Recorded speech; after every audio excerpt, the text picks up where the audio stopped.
Marchand est le directeur général de l'Orchestre symphonique de Gatineau et le fondateur de la troupe Top Passion. Depuis plus de 40 ans, il partage sa créativité, sa fougue et son talent avec le public de la région.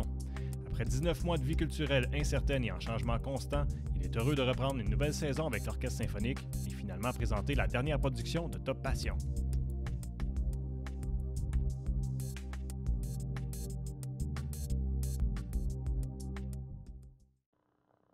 Deux, un.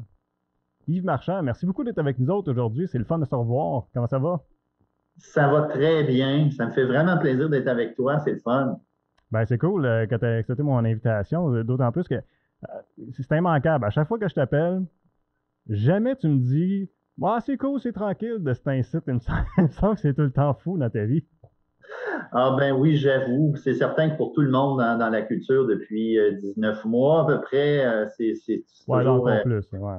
toujours encore un peu particulier parce que dans le fond, on travaille plus fort tout le monde, puis les résultats arrivent comme on peut, mais on est content. Il y a des belles choses qui arrivent, puis tout ça, on est vraiment très, très fiers quand même. Ouais, ben là, d'autant plus que ça se trouve que hier, là, on est vendredi, le 1er octobre. Hier, il y a eu une annonce, là, ça va changer pour les salles de spectacle. C'est une bonne nouvelle pour vous autres? Ben oui, d'une façon, c'est une bonne nouvelle. C'est certain que, comme un peu tout ce qui se passe depuis 1 an et demi, c'est que quand les nouvelles arrivent, ça change souvent, hein? Ouais. Et puis, c'est sûr que dans la réalité, quand on doit changer des choses à grande vitesse comme ça, c'est toujours un petit peu particulier parce que tu travailles avec un grand public et tout ça. Donc, de pouvoir faire ça, c'est toujours spécial, mais en bout de ligne, là, à moyen terme, c'est une bonne nouvelle, c'est certain. Puis j'imagine dans les 18-19 derniers mois, là, ça a été ça constamment, là, des ajustements. Puis on dirait qu'il n'y a jamais de temps de préparation. Là. Comment tu as jonglé ça toute cette période-là? Ah ben c'est sûr que c'est particulier de travailler comme ça dans une situation comme ça. Par contre, ben on le prend comme un défi. Hein. On se dit, ça nous permet de s'ajuster. On apprend des choses aussi. Hein. Veux pas. Je pense que c'est ça qu'il faut se dire depuis 18 mois, c'est qu'on a appris des choses. On ne fait plus les choses de la même façon. On repense, on remet en question. Ça permet dans le fond de s'améliorer. Je pense que tout le monde fait ça. Puis je pense que c'est comme ça qu'il faut le prendre. Sans ça, on serait débrumé. Je pense que c'est mieux de le prendre comme ça, comme quelque chose de positif, en tout cas, ou d'aller chercher le positif dans cette aventure-là. Mm-hmm.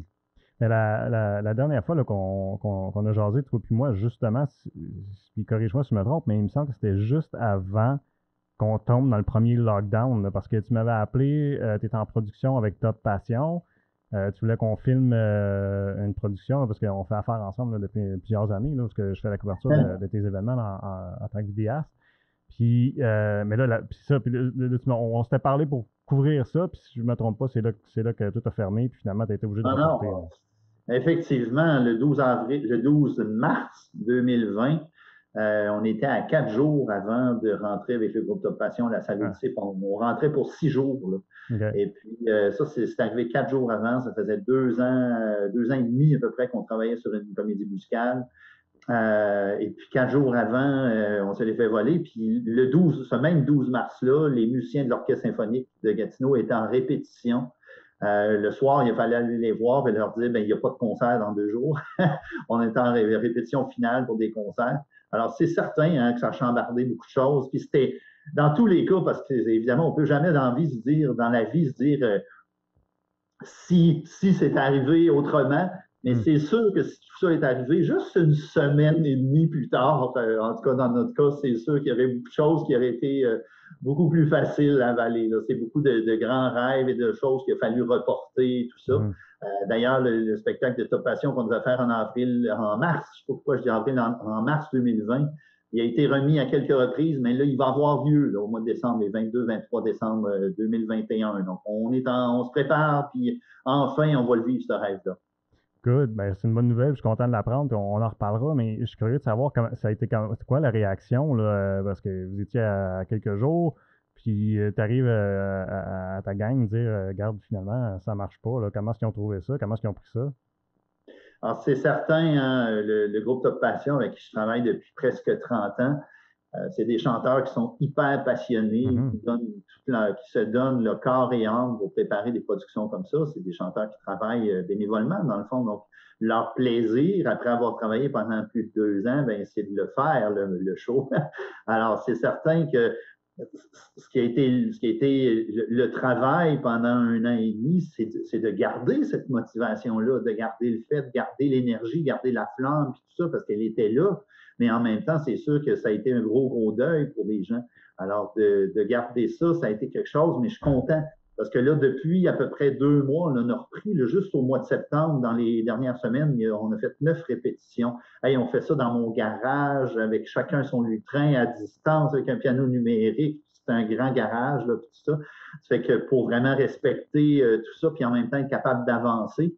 Mais c'est ça, on les a gardés, puis depuis 2 mois, là, on a repris plus belle, puis on se prépare, puis l'énergie est revenue, puis on a confiance, puis je leur dis toujours, ça va être encore mieux. Mais c'est une affaire qui m'a toujours impressionné de Top Passion, hein, puis je me suis toujours dit comment est-ce qu'il fait. Parce que on s'entend, c'est tous des bénévoles, là, puis c'est une grosse troupe. Vous êtes combien? On est à peu près 17 chanteurs, mais dans nos productions, mais ce qu'on travaille avec 10 musiciens, avec une quinzaine de danseurs, avec des figurants. On avait 60 enfants qui étaient figurants dans la production qu'on devait faire en mars. Alors là, on a réduit un petit peu, évidemment, le nombre d'enfants, parce que dans le fond, tout est fait. Là, on arrive à faire le show, de le donner de la même façon, il y a autant d'énergie, tout est là, mais il y a un petit peu plus de distance, la mise en scène est ajoutée un petit peu, mais ça, le spectateur ne le remarquera même pas, parce que c'est naturel, je pense, là, depuis 18 mois. Mais effectivement, il y avait presque 100 personnes là, dans la production, là, quand on calcule les habilleurs, les machinistes, tout ça. C'était énorme. Mais à quoi je veux en venir, c'est de garder une équipe bénévole. Je comprends, ils sont passionnés, tout ça, mais j'aimerais savoir c'est quoi ton secret. Parce que moi, j'en travaille sur des projets ici là, en production vidéo, puis en télé, puis des fois, garder une équipe motivée, puis présent, c'est pas toujours facile. Fait que ça m'impressionne de voir comment, puis encore plus bénévole, comme mon réalisateur m'essouffle à l'oreille. C'est quoi ton secret pour garder ce monde-là motivé, puis d'être toujours là, puis d'être présent, puis de continuer de même? Ben, je pense que c'est justement ça. C'est sûr qu'on a fait des zooms. Hein? Tous les mois, il y avait quelque chose, là, puis on se faisait des rencontres pour juste jaser, puis parler de ça, puis des nouvelles, parler de nouvelles et tout ça. Je leur parlais aussi de projets à venir aussi en même temps. Ça permet de voir à long terme aussi en même temps. Mais c'est une équipe, le groupe de Top Passion, ça va faire 30 ans. Hein? C'est incroyable, cette énergie-là. Ce sont des gens qui sont passionnés, qui y croient. Qui ont du talent énorme, parce qu'il y a énormément de talent culturel dans la région de l'Outaouais. On est chanceux d'avoir ça. Et puis, en tout cas, je pense que c'est comme ça que ça s'est fait. Au jour le jour, à chaque mois, on avance, on a des petites lueurs d'espoir, on a des choses comme ça. Puis, je pense que c'est comme ça qu'il faut vraiment le faire. Puis, je pense que faut vraiment les aimer, hein, les gens avec qui on travaille. Puis, c'est le cas d'ailleurs, là. Je pense que c'est justement de les aimer, puis de partager, puis de comprendre ce que chacun des artistes vivent. Et puis, je pense que c'est à travers ça qu'on finit par se dire, c'est pas vrai, ça va pas gagner sur nous autres. Là, on va y arriver, puis on va le faire. J'allais dire se le payer. C'est un drôle de jeu de mots, mais on va se le permettre, cette aventure. On va se la permettre, l'aventure. Mais ce que tu fais référence, c'est doublement demandant, j'imagine, dans le contexte des 19 derniers mois, mais même dans ces 30 dernières années-là, à chaque année, à chaque projet, plutôt, je devrais dire, là, de garder son monde motivé, puis impliqué comme ça doit être quelque chose. Puis j'ai envie de dire que peut-être qu'une des raisons, c'est la qualité du produit que vous faites. Ça doit motiver ta gang, ça. Ben, c'est sûr qu'on est chanceux, dans le fond. Hein? C'est des gens qui font ça pour le plaisir, mais comme je te dis, il y a des gens là-dedans qui ont des voix, des talents de jeu qui sont absolument extraordinaires.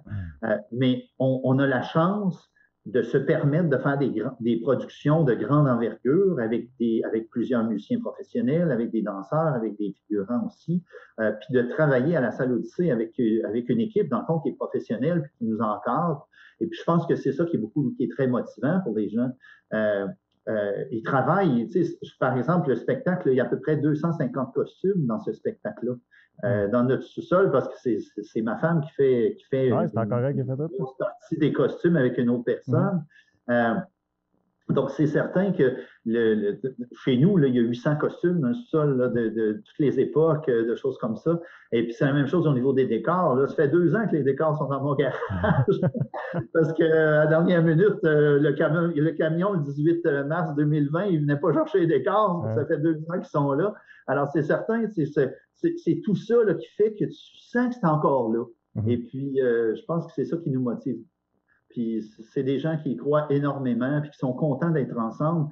Tu sais, dans le groupe Top Passion, ça fait presque 30 ans, puis il y en a qui sont là depuis le début, puis qui ont commencé tout jeune, parce que moi, j'ai des gens entre 20 ans puis 65 là, dans le groupe là, qui chantent. Donc, c'est vraiment une grande famille, c'est extrêmement serré. Et puis, il y a non seulement une passion, mais une complicité, je pense, qui est importante là-dedans. C'est qu'il n'y a personne qui est dans le groupe pour briller individuellement. C'est tous des gens qui sont là pour faire briller quelque chose, un projet ensemble, et puis ils sont fiers pour les autres, puis tout ça. Il y a vraiment une belle complicité, puis un bel esprit de famille. Je pense que c'est ça qui est si fort. Ils réalisent que c'est un projet collectif, dans le fond. Exactement, puis tout le monde a l'impression de faire partie de quelque chose de grand, et puis de pouvoir se dépasser à travers ça, parce que ça fait plusieurs années, ça fait près de 25 ans qu'on fait des comédies musicales, parce que je dis toujours que ça fait près de 30 ans, on va fêter notre 30e bientôt, mais ça fait près de 25 ans qu'on fait des comédies musicales, et puis à chaque 2 ans à peu près, puis c'est vraiment toujours des choses d'envergure. La comédie musicale qu'on va d'ailleurs présenter le 22 et 23 décembre prochain, ça s'appelle Au pays des Maharajas, et puis c'est quelque chose qui raconte la vie avec 250 costumes, avec plein de décors, avec l'éclairage, la projection, tout ça. Donc, c'est vraiment quelque chose qui nous permet de voyager. Moi, mon but dans les comédies musicales qu'on présente, c'est de faire voyager le public, puis aussi les participants, évidemment, les faire voyager à travers ça, de vivre ça. On a fait Cléopâtre, on est en Égypte, on a fait Roméo et Juliette, on était en Italie, donc plein de choses. Là. Donc, ça nous a permis vraiment de passer à travers plein de choses, puis on veut les amener à voyager à travers des spectacles musicaux. Autre que la mise en scène, puis la distance entre les personnes, le fait d'avoir mis le projet de côté, puis là d'y retourner après tant de temps, est-ce que ça t'a permis, toi, d'avoir un peu de recul sur le projet, puis arriver à faire des changements au niveau créatif? Oui, jusqu'à un certain point. C'est certain quand on le regarde, qu'on le regarde dans la situation, il y a des choses où on dit on pourrait aller plus loin à tel niveau. Tu sais, je les taquinais, les chanteurs, récemment, parce que je leur disais, bon, ben, écoutons, il y a eu la pandémie, mais ça va nous permettre d'être encore meilleurs qu'on aurait été au mois de mars 2020, parce que tu le vois différemment. Et c'est incroyable à quel point, tu sais, j'avais une pratique avec les gars, il y a une semaine, puis ils me disaient, j'ai de la misère à me souvenir ce que j'ai mangé pour déjeuner. Mais les chansons, ça fait 18 mois que je ne les faisais pas chanter. Puis quand on est revenu il y a 2 mois, ça a sorti comme ça. Il s'en souvenait, il se souvenait de tout. Là. Aussitôt qu'il chantait la première ligne, là, il se souvenait de tout le reste. Puis c'est vraiment extraordinaire de voir ça. À quel point, quand tu fais quelque chose comme ça qui te passionne, tu as comme quelque chose de plus grand que toi là, qui t'amène à te dépasser, je pense, puis d'aller encore plus loin. Puis là, quand vous allez... Quand vous allez vous retrouver sur scène après tant de temps, j'imagine que ça va être encore plus, comment je dirais ça, pétillant ou plus spécial, là, parce que vous avez tellement entendu longtemps. Là, j'imagine que l'excitation doit être tellement palpable dans la gang. Ah ben oui, puis en fait, on n'attendra même pas si longtemps que ça avant de se revoir, parce que là, ça fait 2 mois que je travaille avec des groupes des solistes, des duos, des groupes par pupitre, où ils étaient jamais plus que 4 à la fois. On travaillait dans le grand garage avec tout ça, donc on respectait tout ça. Mais à partir de la semaine prochaine, à partir du début d'octobre, on va commencer à travailler. Et puis, on travaille des scènes individuelles, des choses comme ça, mais les gens vont se revoir dans un contexte qui est toujours prudent, évidemment, et tout ça. C'est super important pour nous autres de faire en sorte qu'on respecte toujours ça. Mais en même temps, là, les gens vont pouvoir s'entendre tout le monde ensemble, parce que là, ils s'entendaient par pupitre, mais ils vont entendre toutes les harmonisations, toutes les voix, et tout ça. Et puis, c'est particulier aussi parce que quand on commence à travailler sur un projet, là, je parle beaucoup de Top Passion, là, c'est sûr qu'on... On parlera de l'orchestre aussi. L'orchestre symphonique, mais avec Top Passion, dans le fond, quand on travaille sur un projet, qu'est-ce que j'allais dire? Quand on travaille sur un projet, on commence le projet, puis le show, il est dans 2 ans. Alors que là, avec tout ce qui était fait, on était à 4 jours de le présenter, donc il était tellement prêt. Ben, dans le fond, tout le travail de groupe se fait en dedans de 3 mois. Donc, tu commences, mais tu sais que le dessert, si on veut, il est dans 3 mois, tu n'as pas 2 ans à attendre. Là. Donc, c'est excitant pour les gens parce qu'on sait que c'est quelque chose qui est vraiment palpable, qui est proche là, pour nous autres. C'est très bientôt, on va commencer à travailler avec les musiciens aussi. Moi, j'avais mis 650 heures à composer les partitions des musiciens pour ce show-là, puis je ne l'ai jamais entendu encore. Mais là, c'est vrai, c'est dans 3 mois. Là, on commence à pratiquer, et dans 3 mois, on va pratiquer avec les musiciens, on va l'entendre déjà. Donc, c'est le fun. C'est vraiment quelque chose de très, très enivrant, si on peut dire, là, de faire comme ça. Il faut le prendre, il faut prendre les beaux côtés de cette aventure de pandémie-là. Mais je pense qu'il faut se dire que c'est ça. Là, on s'embarque dans une production, puis on sait qu'en dans 3 mois, on va le vivre pour vrai. C'est le fun. Quand tu arrives et que tu entends pour la première fois ton show, puis tu entends les musiciens, parce que là, tu composes ça sur ton piano à la maison, j'imagine. Oui. Vu, mais j'imagine que c'est comme ça. Après tant de temps, c'est-tu encore aussi excitant de l'entendre pour la première fois? Bien, je pense que justement, tu le réentends avec encore plus de plaisir. Tu réentends des choses, tu dis ah oui, c'est vrai, ah oui, puis tu vas encore plus loin. C'est certain que quand je compose, ben, je l'entends, parce que le logiciel avec lequel je compose, j'entends l'orchestre, j'entends ce que je compose, là, je suis capable de le faire jouer, mais je l'entends en version virtuelle, là, c'est certain. L'entendre avec des vrais musiciens, c'est jamais pareil. Moi, je suis curieux de savoir aussi comment est-ce que tu choisis tes projets? Ça sort de où de dire OK, on fait l'Égypte cette année, ou là c'est Maharaja, ou comment est-ce que c'est quoi le processus qui t'emmène à ça? Ben, ça fait 20 ans que Brigitte Trépanier, là, avec qui j'ai eu le bonheur de vivre, et moi, qu'on crée ces choses-là. Puis, dans le fond, souvent, on passe beaucoup de temps à juste échanger, brainstormer. On a une entreprise ensemble, donc on fait ça. C'est ce qu'on fait le mieux ensemble. Ben, c'est pas vrai, je devrais pas dire ça. Mais une des choses qu'on fait le mieux ensemble, c'est justement de créer ensemble parce on se complète bien là-dedans. Puis effectivement, la dernière production, au pays des Taj Mahal, au pays des Maharajas, je me souviens qu'on avait passé quelques temps en Espagne parce que c'est un peu notre pays d'adoption. Et puis, évidemment, ça fait longtemps qu'on n'est pas allé là, avec tout ce qui se passe. Mais puis, on avait créé un projet, puis tout ça, puis on y pensait. Puis à un moment donné, on s'en revenait. On avait fini notre voyage, puis on s'en revenait. Puis la nuit, avant de s'en revenir, j'ai eu un flash, puis j'ai passé la nuit à ne pas dormir. Puis le lendemain matin, j'ai dit à Brigitte, j'ai eu un flash, je peux-tu t'en parler? Ça fait que là, on prenait l'avion ce jour-là. Puis on avait une escale pendant 4 heures à Charles de Gaulle, à Paris.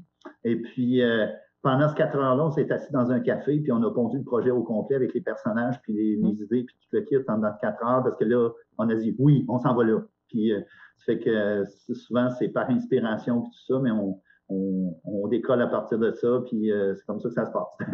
Mais là, c'est arrivé vite, ça, ce projet-là. C'est toujours de même, quand c'est-tu un flash, puis boum, ça sort, ou des fois, tu mijotes. C'est plus long, là.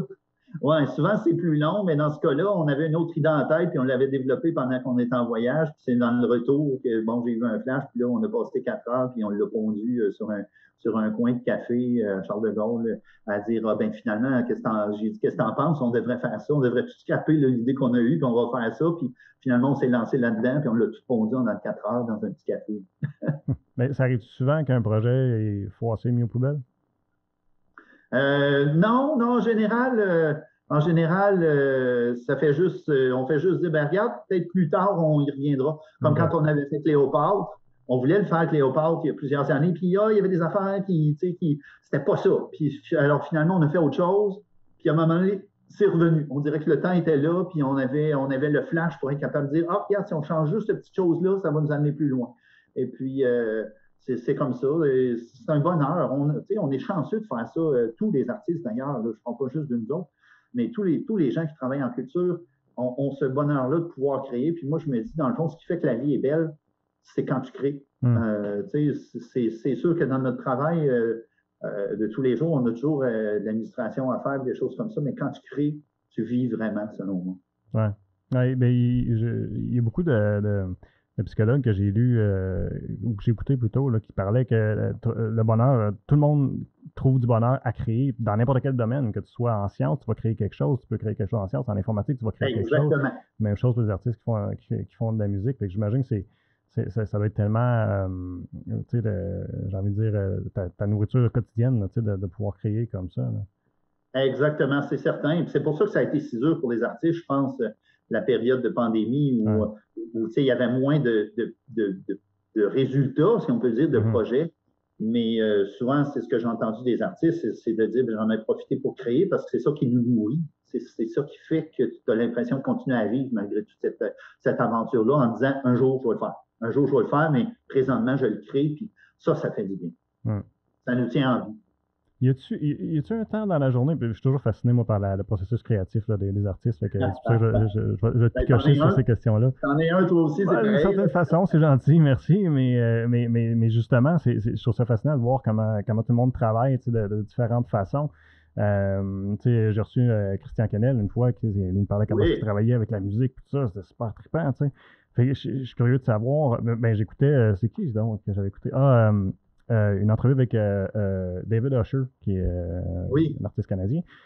Il disait que lui, surtout dans un monde de vie effrénée, parce qu'on est toujours sollicité et tout ça, puis lui, il a une famille et tout ça, il dit lui, il faut qu'il se donne un temps dans sa journée, de dire, OK, de telle heure à telle heure, dans mon horaire, là, je crée. Peu importe que je sois motivé, inspiré ou non, je vais me prendre un temps dans ma journée, puis c'est là que je crée. Puis lui, c'était tout le temps le matin avant que tout le monde se lève, entre 5h et 7h. Oh, que je comprends ça. Ouais, c'est ça, c'est ça, je voulais Je emmener. Je comprends dis, y ça. a-tu un temps, toi, tu te times, tu dis, OK, c'est là que je crée, ou un temps que tu fais comme, OK, c'est là que je suis le meilleur pour créer, tu sais. Oui, bien, un petit peu des deux. C'est sûr que moi, depuis le début de la pandémie, je me suis vraiment accordé du temps dans ma semaine où je dis, ça, je fais ça. OK. Je compose. J'orchestre pour des shows. Et puis, mais c'est assurément, effectivement, il y en a plusieurs qui pensent pareil, des artistes. Là, mon meilleur temps pour composer, c'est en 4 heures du matin puis 7 heures, c'est certain. Ah, tu vois. C'est là que tu ne te fais pas déranger Ouais. par le téléphone, mais c'est aussi là où tu as l'impression que tu peux te laisser aller complètement parce que tu n'es pas pris par un paquet d'autres idées du quotidien, là, ou du travail au quotidien qui font que tu éteins des feux en gardant ça. Mais c'est sûr que c'est le meilleur temps. Puis, ça fait que je suis entièrement d'accord avec ce que tu disais. D'ailleurs, tu parlais de Christian Kennel, c'est un créateur extraordinaire. On a eu la chance de travailler avec lui, avec l'Orchestre symphonique, Oui, dans c'est vrai, deux il m'en a parlé. grands projets. Ouais. Puis ouais, effectivement, c'est incroyable ce qu'il fait. Mais c'est drôle parce que ces heures-là, là, ils reviennent tout le temps dans mes entrevues. Autant des gens qui créent, puis je parlais avec un entraîneur que lui disait ces heures, ce qui était inspiré de s'entraîner puis de travailler fort, c'est entre 5h et 6h le matin. On dirait, je ne sais pas c'est quoi, mais on dirait qu'il y a quelque chose de cette période du temps de la journée-là, on dirait que ça motive le monde. Ah oui, c'est le meilleur temps, c'est certain. Le cerveau, pendant que tu dors, là, il pense, puis quand tu te lèves, quand tu te réveilles le matin, là, il est à son meilleur, en général, pour tout le monde, je pense. Ouais, ça doit être ça. Puis, je vois, c'est un piano à queue qui est en arrière de toi? Oui. OK, c'est une pièce impressionnante. C'est pas tout le monde qui est capable d'avoir ça dans son salon. C'est-tu là-dessus que tu composes, toi, quand tu dis, moi, je vais m'asseoir pour commencer à composer quelque chose, ou comment tu travailles, ou tu écris avant, ou c'est quoi? Ah ben non, j'ai un petit studio à côté dans une autre OK. pièce. En fait, quand je compose, en général, j'ai souvent même pas de clavier. Ah ouais? Donc, je compose directement avec l'ordinateur ou avec ma souris. Je suis un maniaque à ce niveau-là. Là. Il y en a qui utilisent des samples, tout ça. Mais moi, je compose. Chaque note est faite avec une souris. Ah, c'est vrai. Puis, C'est drôle, je sais pas pourquoi, je ouais, m'imaginais c'est ça. tellement pas ça. Non, puis des fois, là, j'ai un clavier avec moi, mais quand je tombe dans des périodes où on a beaucoup de répétitions avec Top Passion, mais c'est fatigant de serrer, puis sortir, puis serrer, puis sortir mon clavier. Alors, je travaille très peu avec les claviers. Des fois, c'est utile quand je suis en train de composer pour des cordes, pour des violons, puis tout ça, mais sinon, mais je te dirais, quand je compose pour le piano, c'est sûr que je viens au piano à queue, là, puis là, j'écris ce que c'est plus facile, je le joue, puis là, j'écris ce que je joue. Mais en général, je compose, puis ben, comme les autres, là, je l'entends dans ma tête comment ça va sonner, mais en plus, mon logiciel me permet d'écouter à mesure. Tu fais une section, tu es capable d'écouter, puis dire, OK, ça sonne comme ça. Tu dis, non, il manque quelque chose. Puis, ça fait que, non, écoute, c'est le bonheur, là. Quand tu es là juste avec ton ordinateur, ta souris, tes écouteurs, puis tu crées, puis tu es dans ton monde, c'est un monde merveilleux. Mais il y a 20 ans, par exemple, c'était pas pareil, là. Oh, La technologie n'était pas la même, là. Non, moi j'ai commencé à composer avec un système comme ça en 2003 parce que je ne suis pas un grand techno, je dirais, relativement. Les gens qui me connaissent savent que je ne suis pas le meilleur en techno, mais ça, je le maîtrise bien là, maintenant. Mais jusqu'à 2003, écoute, je faisais tout ça à la main. Hein. Je faisais mon score à la main, puis après ça, je refaisais chaque partition des musiciens. Je compose beaucoup pour l'orchestre symphonique, beaucoup. Je compose quand même assez souvent là, pour l'orchestre symphonique, où tu as une cinquantaine de musiciens.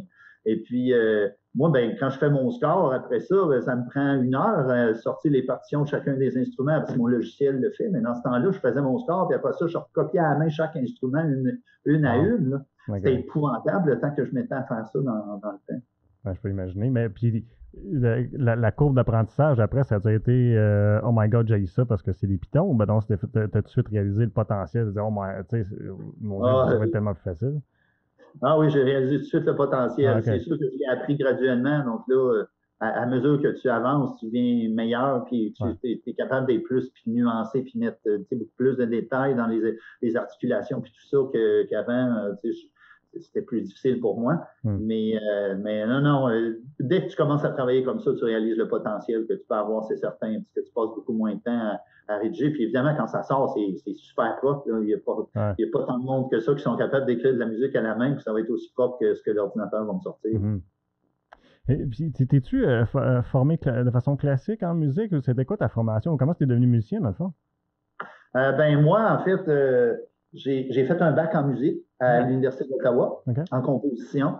Donc, j'ai commencé ça en 82, ça ne me rajeunit pas. Donc, en 82, j'ai commencé un bac en musique, donc j'ai fait ça. Donc, j'ai étudié surtout en composition, puis dans tout ça, puis sur la musique, toutes ces affaires-là. Mais ça faisait depuis, je te dirais, l'âge de 14 ans. Quand j'avais 14 ans, là, moi, j'étais comme ça dans la vie. À un moment donné, je voulais être architecte. Quand j'étais jeune, là, je faisais des plans de maison à 11 ans, là, puis c'est ça que je voulais faire dans la vie. Puis je me souviens, le 1er février de cette année-là, quand j'avais 14 ans, j'ai dit non, je vais faire de la musique, je vais être un musicien dans la vie, puis j'ai tout lâché, tout ça.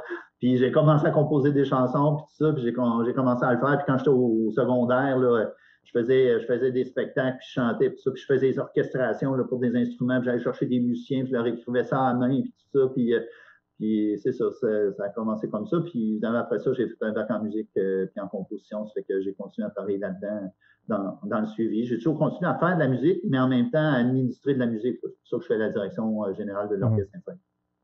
Puis on va reparler de l'Orchestre symphonique, mais t'es pas sans savoir là, que j'ai comme 2 segments dans l'émission.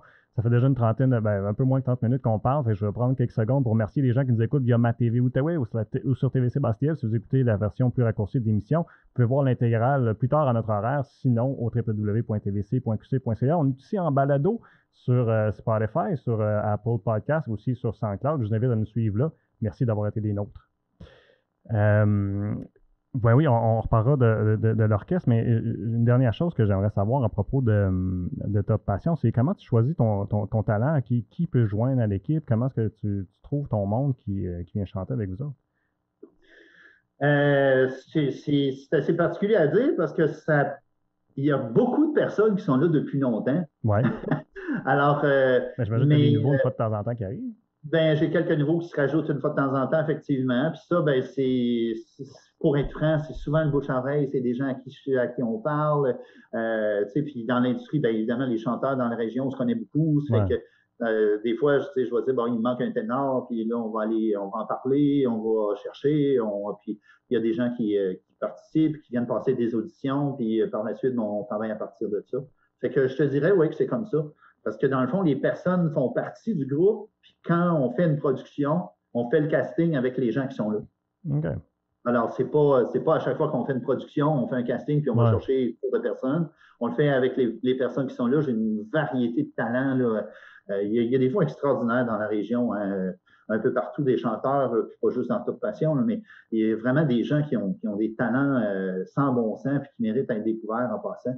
Et puis, je pense que c'est comme ça qu'on le fait. Puis quand on fait une production, on dirait qu'on le sent. Ce rôle-là, ça va avec lui, ça va avec ça. Puis on fait un petit peu d'audition souvent, mais souvent le casting se fait en fonction que tout le monde est d'accord parce qu'ils savent, c'est comme naturel.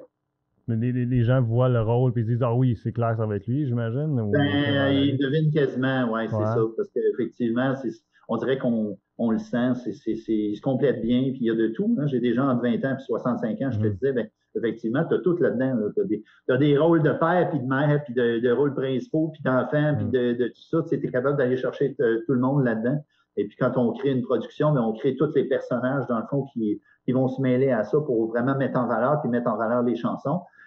Puis nous, depuis 2 productions, le concept qu'on a, c'est que les spectacles, c'est en même temps un hommage à un artiste. Ce qui fait que, par exemple, Taj Mahal au pays des Maharajas, c'est 12 chansons originales que j'ai composées et 12 chansons que j'ai traduites de Barbra Streisand. OK. Donc, c'est en même temps une sorte d'hommage à la chanteuse Barbra Streisand. Quand on avait fait Cléopâtre, c'était 12 chansons originales avec 12 chansons de Lara Fabian. Donc, ça permet. C'est des chansons qui sont choisies parce que ça fit avec l'histoire, dans le fond, de ce qu'on veut faire. OK. Alors, quand on crée la production, on choisit les chansons. Bon, j'en compose 12, mais la moitié, puis l'autre moitié, mais c'est choisi pour des chansons où, moi, mon but, c'est que les gens disent on a l'impression que cette chanson-là a été composée pour ça.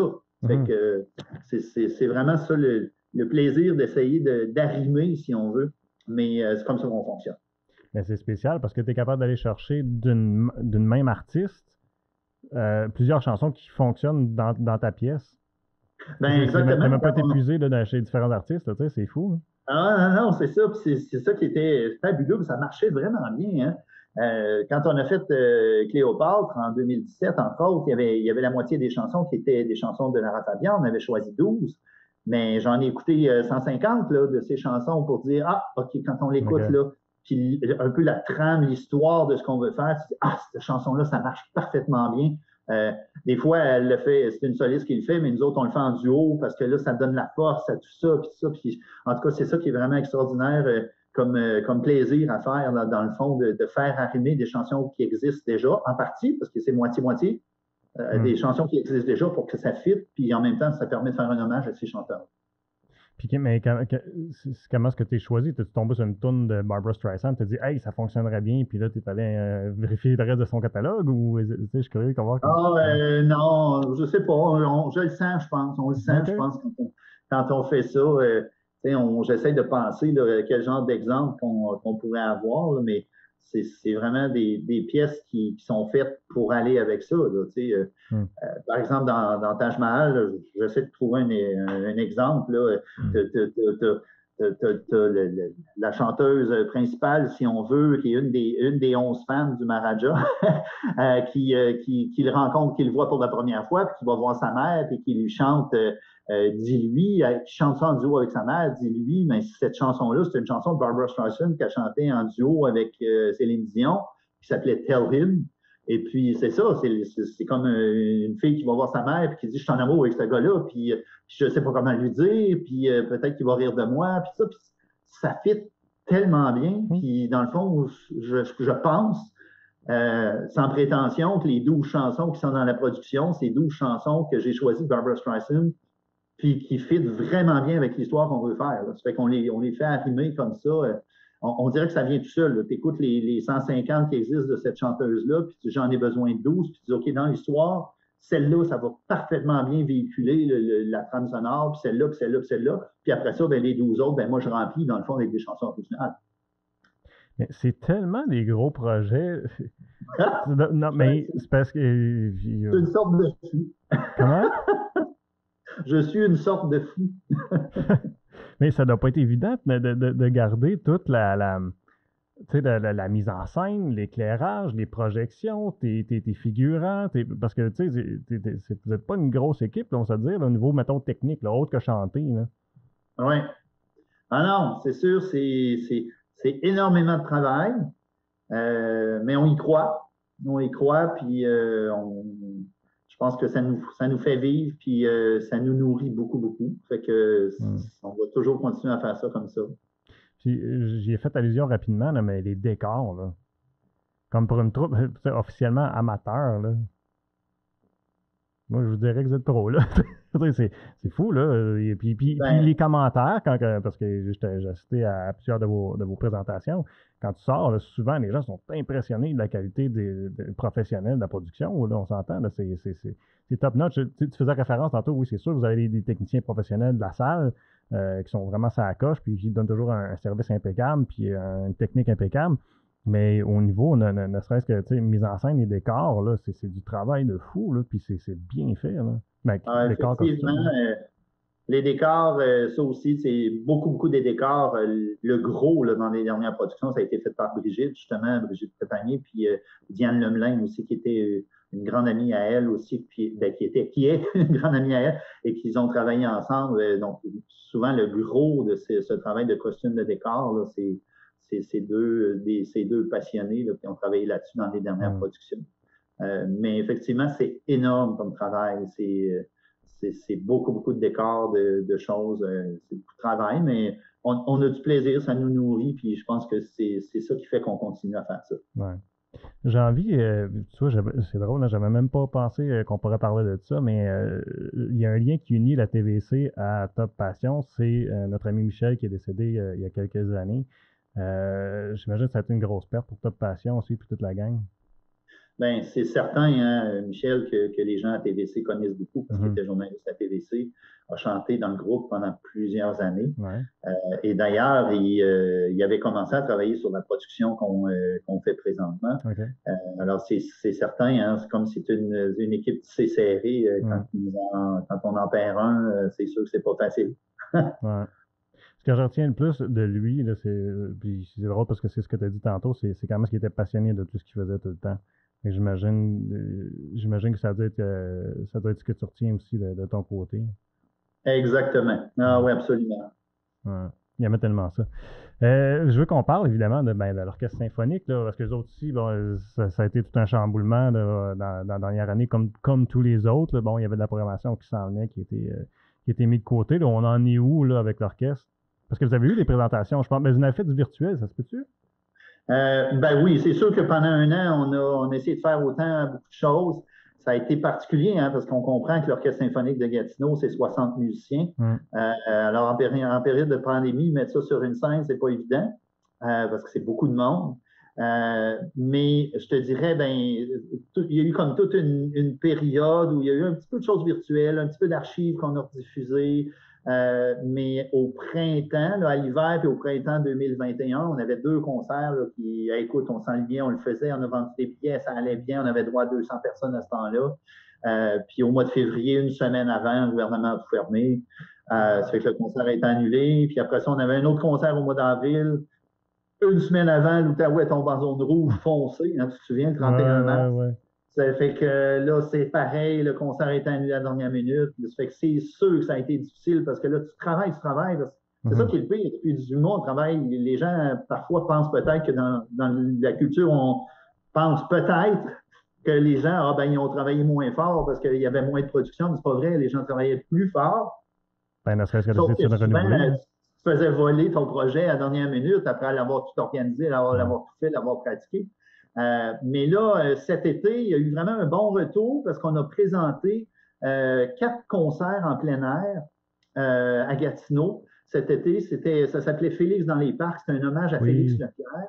Et d'ailleurs, c'est un projet qui était une idée de Christian Quesnel dont tu parlais tantôt. Donc, quand on a fait ce concert-là la première fois, il y a quelques années, à la salle Odyssée, il y avait 48 tableaux extraordinaires là, qui racontent la vie de Félix Leclerc que Christian Quesnel avait créé. Puis c'est lui qui nous avait approchés pour nous dire, ça serait le fun qu'on mette l'orchestre symphonique par-dessus tout ça.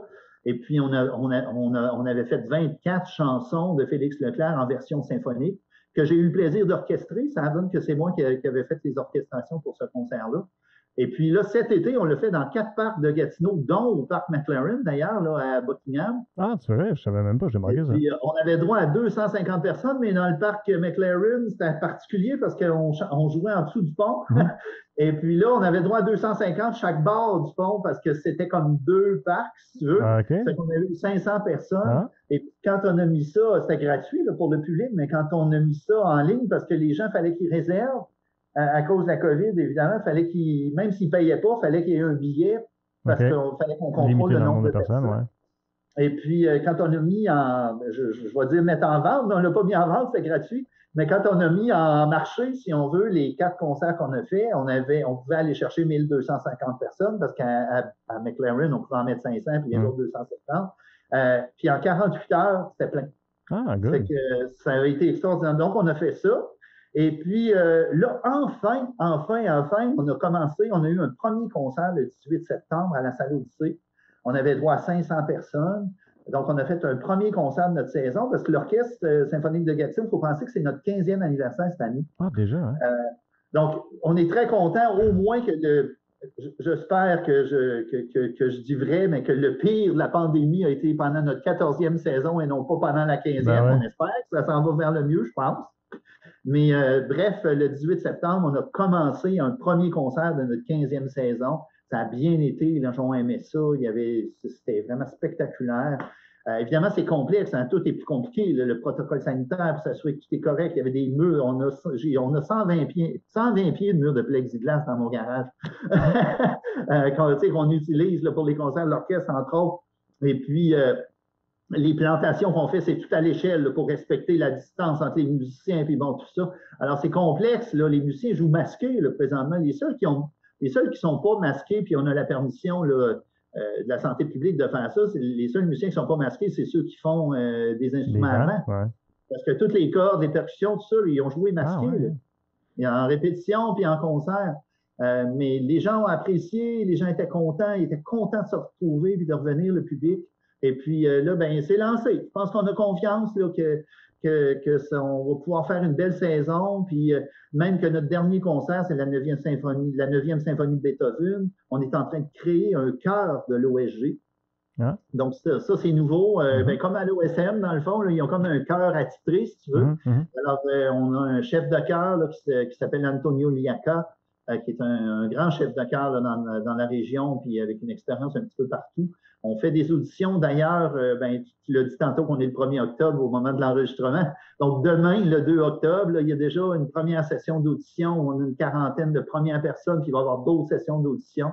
Donc, ça va être un chœur qui va se joindre à l'OSG quand on a besoin d'un chœur, mais qui va être attitré à nous, si on veut. Alors, on est vraiment contents. Ah, c'est un bel ajout, ça, c'est fun. Mais ça, c'est en avril 2022, ça fait qu'on a bien confiance que d'ici ce temps-là, ça va bien aller d'avoir un chœur en plus des musiciens. C'est comme rien. Puis j'imagine que ça élargit les possibilités après là, du genre de spectacle que vous pouvez faire, puis la musique que vous allez choisir. Ben oui. Ben, c'est sûr, parce que dans le passé, pendant les 14 premières années, quand on faisait un concert, qu'on avait besoin d'un chœur, on avait des chorales de la région, là, le chœur du conservatoire, des chorales classiques là, de la région, du conservatoire, entre autres, et tout ça. Mais là, ça nous permet d'avoir vraiment un chœur qui est attitré à nous, puis ça, c'est vraiment le fun. Est-ce que vous avez des projets qui visent un peu à aller chercher une audience plus jeune des fois? Parce que souvent, c'est quand même les adultes là, qui sont plus intéressés à la musique symphonique. Là, puis je ne veux pas généraliser, mais je pense que tu ferais le même constat. Là. Oui, absolument, c'est certain. Ouais. Nous, on veut beaucoup réussir à faire ça. Hein. Puis dans la programmation, parce qu'on parle de l'orchestre symphonique, moi, je suis le directeur général, là, mais il y a Yves Léveillé, qui est le directeur artistique, le chef d'orchestre, pardon. Je veux surtout lui donner tous les lauriers qu'il mérite, parce que quand il pond la programmation puis tout ça, il veut justement réussir à mettre en valeur différentes choses, être accessible en même temps pour s'assurer de rejoindre autant des puristes là, que des nouvelles personnes. Nous, on a toujours un concert. Je ne vais pas dire toujours, mais en général, un concert populaire par saison qui est plus populaire, qui permet de faire découvrir la musique symphonique à des gens qui préfèrent de la musique plus populaire, comme quand on avait fait Félix, là, hommage à Félix Leclerc, c'était notre concert populaire. Et puis, on continue à faire ça, on travaille pour d'autres projets qu'on va faire dans les parcs l'été prochain pour pouvoir justement aller rejoindre de nouvelles clientèles. Il y a aussi un projet qu'on fait à tous les 2 ans, qui est un projet de médiation culturelle où on fait une tournée dans les polyvalentes. Et puis, dans le passé, on a fait, par exemple, une tournée, puis on avait, tu dois connaître Détrac, qui est un slameur de la région. Donc, on avait, entre autres, des musiciens de l'orchestre avec un slameur. Donc, ça permet d'aller chercher cette nouvelle clientèle-là. On allait dans les polyvalentes. Puis, je peux malheureusement pas donner de détails, là, parce que Yves me tuerait, là, si c'est pas vrai. Mais Yves, il est en train de travailler sur différentes choses au niveau de la programmation, puis il y a vraiment des projets pour des clientèles plus jeunes qui vont voir le jour, qui sont vraiment très intéressants dans le cadre de ces projets de médiation culturelle. Ah, ben c'est cool ça. Puis, comment est-ce que vous choisissez? Premièrement, pour ce qui est de la saison qui s'en vient, est-ce que vous avez été capable de faire une programmation aussi longue qu'à l'habitude, ou bien vous êtes gardé une certaine réserve, de dire, ben regarde, on va figurer ce qu'on va faire jusqu'à telle date, on va espérer que ça va aller mieux, puis on verra pour plus tard? Non, en fait, on a été audacieux et puis téméraire peut-être, mais effectivement, le 2 juin 2021, on a dévoilé notre 15e saison. C'est une saison de 5 concerts. qui sont de septembre jusqu'à avril. Là. On a déjà fait le premier. Et puis, dans le fond, comme on vend notre saison par abonnement, c'est sûr que on voulait présenter une saison complète. On continue d'avoir confiance. À la lueur de ce qui s'est dit hier, là, le 30 septembre, où on a annoncé que les salles allaient pouvoir être pleines, évidemment, ils demandent le passeport sanitaire dans les salles de spectacle, mais justement, ça permet aux gens d'avoir confiance et de pouvoir continuer à faire ça. Et puis, on a vraiment confiance que ça va être une année qui va être très bien. On avait droit à 500 personnes pour le premier concert, mais là, techniquement, à partir de maintenant, on aurait droit à des salles pleines. Ça fait que mais les gens sont masqués, puis bon, tout ça, c'est certain. C'est vraiment fait en pleine. On fait super attention, puis la salle aussi est extraordinaire à ce niveau-là, au niveau des mesures de sécurité. C'est vraiment bien fait et c'est fait. En tout cas, les gens n'ont vraiment pas à avoir peur. Alors, oui, effectivement, on a une saison au complet là, qui se prépare comme c'est là. Good. Puis tu nous parlais un peu, c'est quoi là, dans la saison, qu'est-ce qu'on a, puis à quel tu as le plus hâte, là, quel concert qui stimule le plus? Je pense que tous les concerts sont pas mal le fun. Le premier concert s'appelait Explosion musicale. Il y avait là-dedans de la musique, en fait, de la musique spectaculaire, comme l'ouverture de 1812 de Tchaïkovski, tout ça, le Fireworks de Handel, tout ça, c'était vraiment de la musique spectaculaire avec beaucoup de cuivre et tout ça. Le prochain concert, c'est le 6 novembre. Ça s'appelle Tempête et Passion. C'est vraiment toutes les grandes œuvres des compositeurs allemands surtout. Donc, c'est vraiment de la musique, la grande musique avec une grosse formation d'orchestre aussi. Ça, c'est le 6 novembre. Le 18 décembre, c'est Casse-Noisette en version racontée. Ça, c'est un concept que Yves Léveillé avait fait à un moment donné. Et puis, ça va être raconté, puis il y a un narrateur. Donc, tu sais, les gens sont habitués d'aller voir le Casse-Noisette avec des danseurs, mais souvent, ce qu'on entendait, c'est que les gens disaient, on sort de là, puis on ne sait toujours même pas c'est quoi cette histoire-là. C'est bien beau, mais on ne sait pas c'est quoi l'histoire. Alors, Yves avait développé un concept avec un narrateur, puis c'est comme raconter. Il y a quelqu'un qui est en avant, puis qui raconte l'histoire, puis il y a la musique à travers ça. Puis ça marche vraiment bien. Et puis le narrateur, d'ailleurs, ça va être Daniel Coutu. Alors, que les gens connaissent. Alors, ça va amener vraiment quelque chose de spécial. Puis en plus, là-dedans, il va peut-être avoir des petites surprises où il va glisser quelques petites affaires de magie à travers tout ça. C'est dur d'imaginer qu'il ne ferait pas. C'est vraiment le fun, ça, le 18 décembre. Puis en février, ça s'appelle Mariage symphonique, le 12 février. Puis il va y avoir deux solistes, là, Marjorie Maltais et puis Hélène Brunet. Qui sont là, c'est deux jeunes et grandes chanteuses qui vont faire ça. Puis c'est vraiment toutes des pièces qui parlent du mariage. Hein. Ça a l'air niaiseux, là, mais quand tu vois un mariage puis tu entends la musique, là, les musiques de mariage qu'on entend tout le temps, c'est des œuvres classiques, là, ces pièces-là. Ça fait qu'on entend ça joué par un orgue, là, puis tout ça, mais joué par un orchestre symphonique. Des pièces comme ça, puis les Noces de Figaro de Mozart, par exemple, puis tout ça. Donc, c'est vraiment toutes des pièces qui sont sous le thème du mariage. Et finalement, le 2 avril, c'est l'hymne à la joie de Beethoven. Et puis, il va y avoir aussi là, une autre symphonie de Mozart, mais l'hymne à la joie de Beethoven, où on va présenter pour la première fois le chœur de l'OSG. Puis ça, c'est avec 4 solistes. Puis ça va vraiment être extraordinaire de pouvoir refaire cet hymne à la joie de Beethoven. On l'avait fait il y a 15 ans, la première saison de l'OSG. Il y avait eu 1800 personnes qui étaient venues voir ça. Puis là, on le fait encore une autre fois, qui culmine évidemment avec l'hymne à la joie là, que les gens connaissent tous. Moi, je pense pas que j'ai jamais vu un orchestre symphonique seul, parce que j'ai vu, par exemple, Casse-Noisette ou d'autres pièces comme ça, parce qu'il y a un orchestre accompagné d'une troupe. J'ai vu des présentations avec ma famille et mes enfants là, j'ai oublié c'est qui l'orchestre qui le faisait.